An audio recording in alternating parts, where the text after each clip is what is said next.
আমাদের সমাজে যেমন ওল্ড সিটিজেন বা বয়স্ক মানুষ যারা সাধারণত 70 বা 80 ইয়ার্স হয়ে গেছে, তাদের হাড়ে ক্ষয় হয়। হাড়ের যদি ক্ষয় হয় তাকে আমরা বলি অস্টিওপোরোসিস। অস্টিওপোরোসিস সাধারণত এটা একটা সাইলেন্ট ডিজিজ।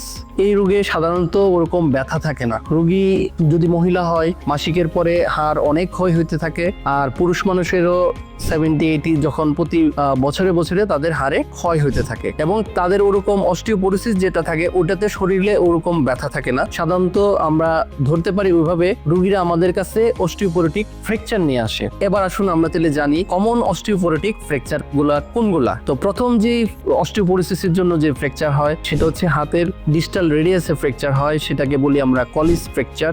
আর হচ্ছে আমাদের মোস্ট কমন ফ্র্যাকচার যেটা হয় সেটা হচ্ছে ভার্টিব্রাল বডিতে compression fracture in the vertebral body. আর হচ্ছে আমাদের কোমরের হাড় ভাঙে, সেটা নেক অফ ফিমার ফ্র্যাকচার অথবা ট্রোকেন্টার ফ্র্যাকচারও ধরা যেতে পারে। তো এখন বেশিরভাগ ক্ষেত্রে যদি আমাদের হাতে অস্টিওপোরোটিক ফ্র্যাকচার হয় ওল্ড এজে, আমরা বেশিরভাগ ক্ষেত্রেই কলিস ফ্র্যাকচার যদি হয় আমাদের কাছে যদি আসে, অর্থোপেডিক সার্জনের কাছে যদি আসে, আমরা বেশিরভাগ ফ্র্যাকচারই আমরা কনজারভেটিভ প্লাস্টারের মাধ্যমে চিকিৎসা করে থাকি। কিন্তু যদি সেটা নেক অফ ফিমার ফ্র্যাকচার হয়, কোমরের ভাঙা যদি হয়, নেক অফ ফিমার ফ্র্যাকচার অথবা ট্রোকেন্টার ফ্র্যাকচার হয়, বয়স্ক মানুষ 70 থেকে 80 যদি বয়স হয়, নেক ফিমার কখনোই 70-80 বছর হইলে কখনোই সেটা জোড়া লাগবে না। কারণ এই নেক অফ ফিমার ফ্র্যাকচার এটা হচ্ছে জয়েন্টের মধ্যে থাকে, সাধারণত ওইখানে সাইনোভিয়াল ফ্লুইড থাকে, এই যে ভাঙা দুই অংশের মধ্যে কোনো জোড়া লাগে না। কিন্তু ট্রোকেন্টার ফ্র্যাকচার হইলে জোড়া লাগতে পারে। তবে যদি বয়স্ক মানুষ হয়, সে যদি মোবাইল থাকে, আমরা চাই যে তাকে তাড়াতাড়ি মোবাইল করে দিতে।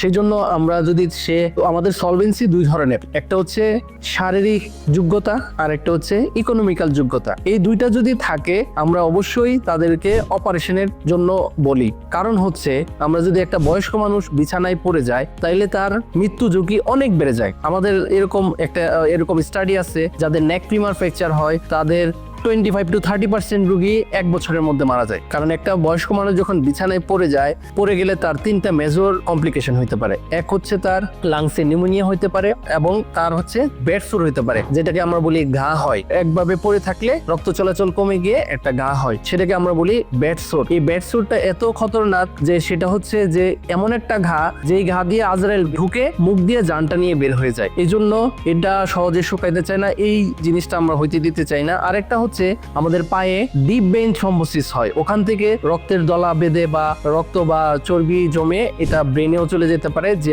স্ট্রোক করে। তাইলে আমরা যদি বয়স্ক মানুষকে যদি বিছানায় ফেলে রাখি তাহলে তার মৃত্যু ঝুঁকি এই কয়েকটা কারণে বেড়ে যায়। এই জন্য আমরা এনকারেজ করি বা পেশেন্টকে কাউন্সিলিং করে পেশেন্টের পার্টিকে আমরা কাউন্সিলিং করতে চাই, যদি তার শারীরিক এবং ইকোনমিক্যাল যোগ্যতা থাকে অপারেটিভ চিকিৎসাই সবচেয়ে ভালো। অতএব বয়স্ক মানুষের যে কোমরের হাড় ভেঙে যায়, ফ্র্যাকচার নেক অফ ফিমার অথবা ট্রোকেন্টার যদি হয়, সে যদি শারীরিকভাবে ফিট থাকে এবং আপনাদের যদি ইকোনমিক্যাল কোনো সমস্যা না থাকে, অপারেশন হচ্ছে সেফ। অপারেশন করে দিলে যদি নেক অফ ফিমার হয় আমরা সাধারণত বলটা চেঞ্জ করে দিই, আমরা অপারেশনের 3 দিন পরে বা পরের দিনে আমরা রোগীকে হাঁটতে দিই। আবার হচ্ছে ট্রোকেন্টার হইলো হাড্ডি ফিক্সড হয়ে যায়, আমরা খুব তাড়াতাড়ি পেশেন্টকে মোবাইল করে ফেলতে পারি, তার কোনো ব্যথা থাকে না।